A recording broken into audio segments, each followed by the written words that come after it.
Olá pessoal, tudo bem? Meu nome é Mima Xavier. E esse é o primeiro vídeo do meu canal, Diário de uma Desenvolvedora.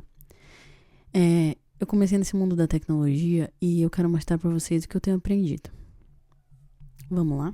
Então, gente, a primeira coisa que eu aprendi foi sobre variáveis e constantes. As variáveis, elas são como se fossem uma caixinha e você coloca algum dado lá dentro. As variáveis, elas são um espaço alocado na memória e ocupam um espaço do início ao fim do programa. Quando você vai fazer um código, você tem que acessar os dados que estão dentro daquela determinada variável. Só que aí, se você não colocar um nome, você teria que escrever o número em hexadecimal.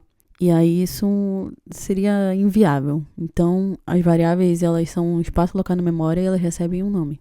Os nomes das variáveis têm que ser em letras minúsculas. E esse composto tem que ser separado por os underscores. Os nomes de variáveis... Não, a linguagem Python, ela é case sensitive. O que isso significa? Que vai fazer diferença entre letras maiúsculas e letras minúsculas. Então, se você faz... Olha, vamos ver aqui. Aqui, ó. Se eu coloco aqui nome e eu coloco um dado dentro.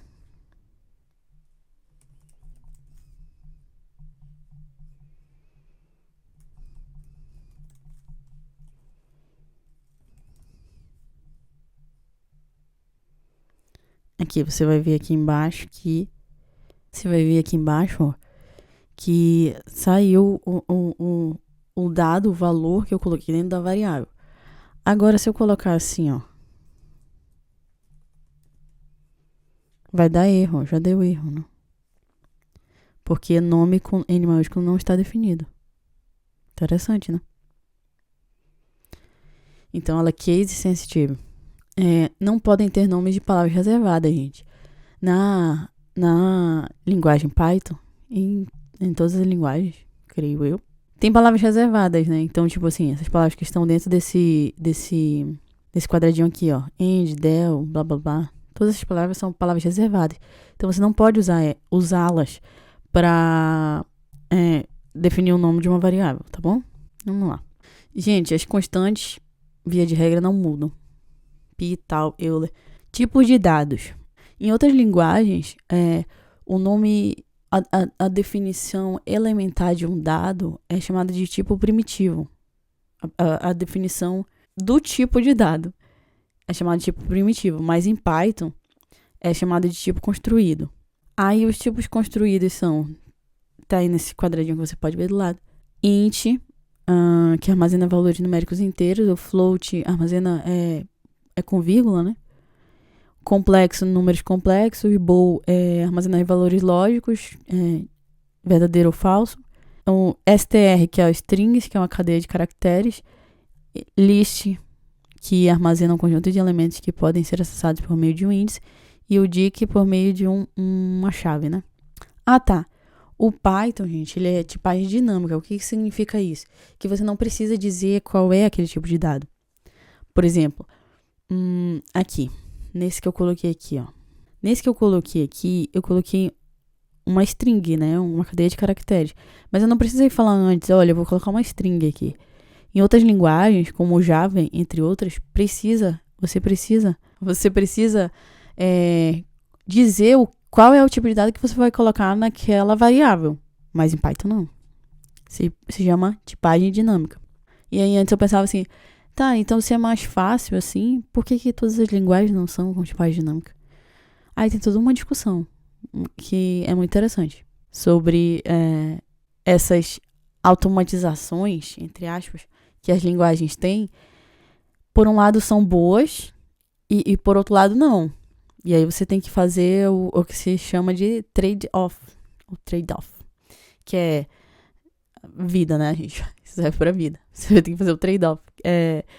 Você vai abrir mão de alguma coisa por outra coisa. Você vai abrir mão de desempenho por outra coisa. Entendeu? É isso que eu aprendi. Então, vamos lá. Operadores aritméticos.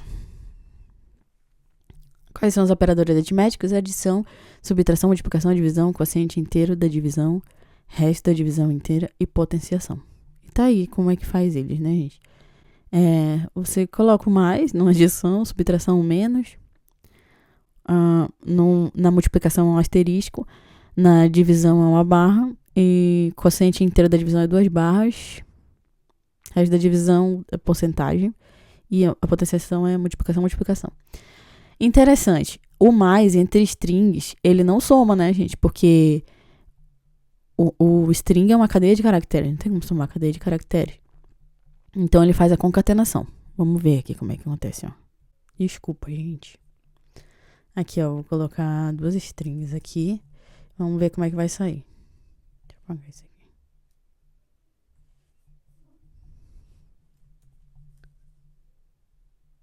Ó, gemiu uma Larissa, viu? Ele concatenou. Aí eu vou fazer mais um print aqui. E vou colocar...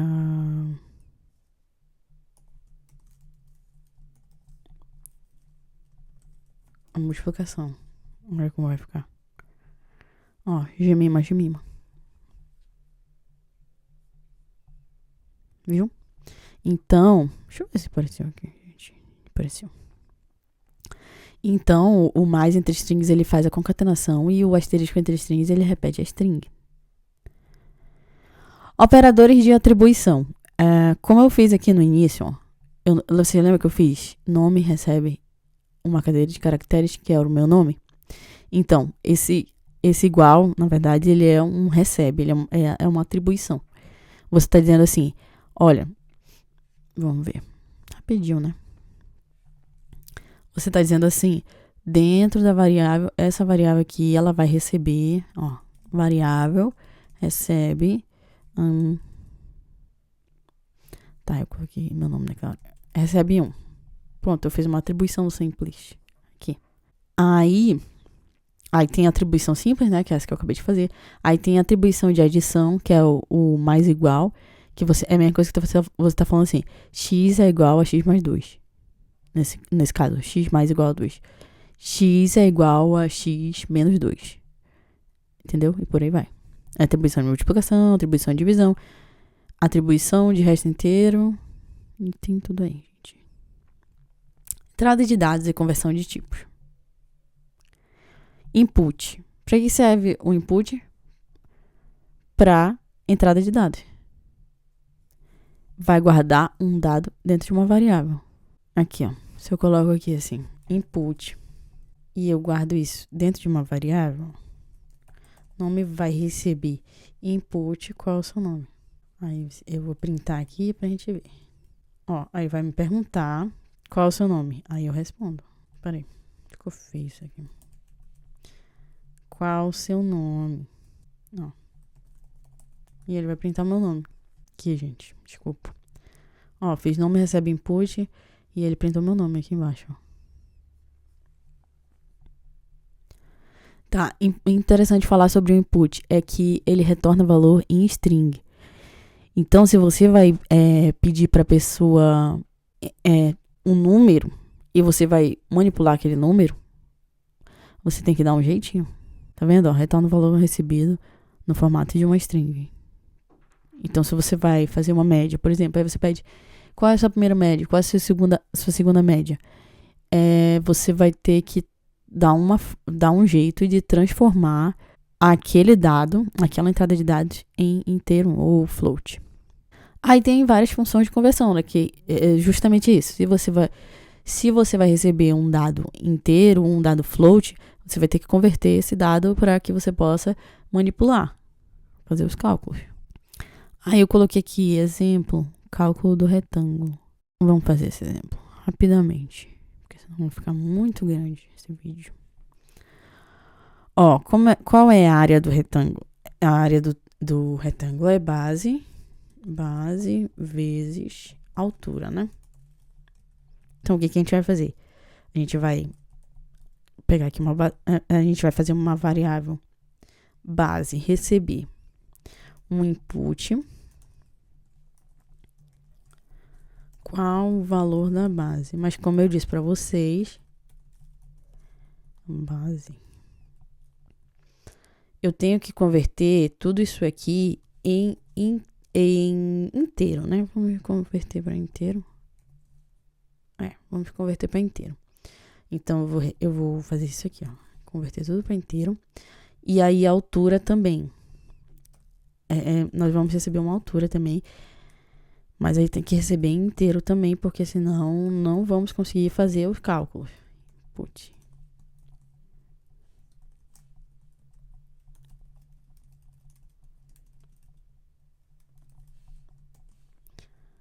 Tá?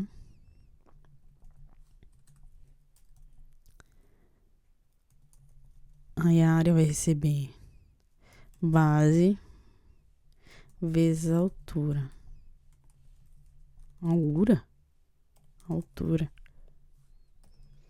E aí a gente vai pintar a área. Vamos ver se vai dar certo. Qual o valor da base? 12. O valor da altura? 5. Viu? Tá aí, ó, gente. Deu 60. Que 12 vezes 5 é 60. A área, 60.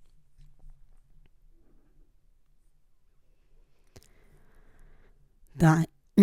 A mesma coisa se você for fazer, por exemplo, um códigozinho para ver a média de um aluno, você vai você vai pedir a entrada de dados, você vai ter que converter aquilo para float, senão não vai dar certo, vai dar erro, tá? Formatação de strings. Tá com 15 minutos, gente. Formatação de strings. Você pode usar aí a porcentagem, o format e o template. Só que o que é mais usado hoje é f-strings. Tudo que está fora do par de chaves é lido como literal. Vamos fazer aqui, ó, gente. Como é que a gente vai formatar isso aqui, ó? Vamos colocar aqui mais bonitinho. Vamos colocar aqui mais bonitinho, ó.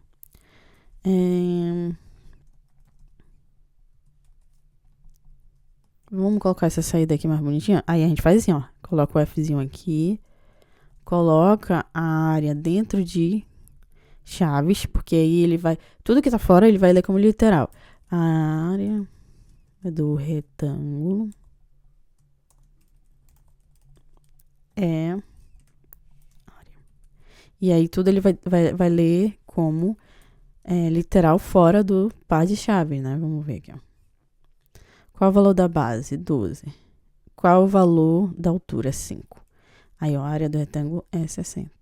Aí, na execução, será usado o valor das variáveis que está dentro do par de chave. Quando for mais de uma linha, você tem que colocar esse Fzinho em todas as linhas, se nesse print você colocar mais de uma linha. Ou o F no início das linhas. Na formatação de números, na verdade, esse Dzinho é na formatação de números inteiros. E ponto flutuante é o Fzinho embaixo, tá? Então é isso, gente. Por hoje foi só. E no próximo vídeo, nós vamos fazer a resolução desses exercícios, tá bom? Senão vai ficar muito longo. Tchau, tchau. Dê um like, compartilhe.